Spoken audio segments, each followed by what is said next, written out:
আসসালামু আলাইকুম। দিগন্ত স্পোর্টসে আপনাদের সাথে আছি আমি মিজান ফারাবি। চলতি বছরের ডিসেম্বরেই মাঠে গড়াতে যাচ্ছে বিপিএল এর ১২তম আসর। তার আগেই শেষ হয়েছে বিপিএল এর জন্য ফ্র্যাঞ্চাইজি মালিকানা চেয়ে আবেদন করার সময়। এর মধ্যে আবেদন করেছে মাত্র দুইটি দল, ঢাকা ক্যাপিটালস ও কুমিল্লা ফাইটার্স। শেষ পর্যন্ত 10টি প্রতিষ্ঠান 5 বছরের জন্য দল নিতে আগ্রহ প্রকাশ করেছে।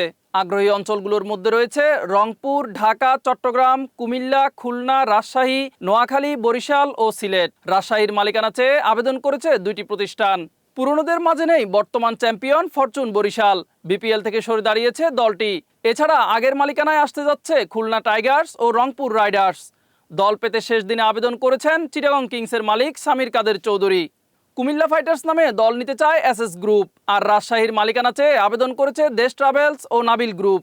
নোয়াখালীর ফ্র্যাঞ্চাইজি নিতে ইচ্ছুক বাংলা মার্ক। বরিশাল থেকে আবেদন করেছে আকাশবাড়ি হলিডেজ, আর সিলেট স্ট্রাইকার্সের মালিকানা চেয়েছে JM sports and entertainment. Mizan Farabi, Naya Diganta.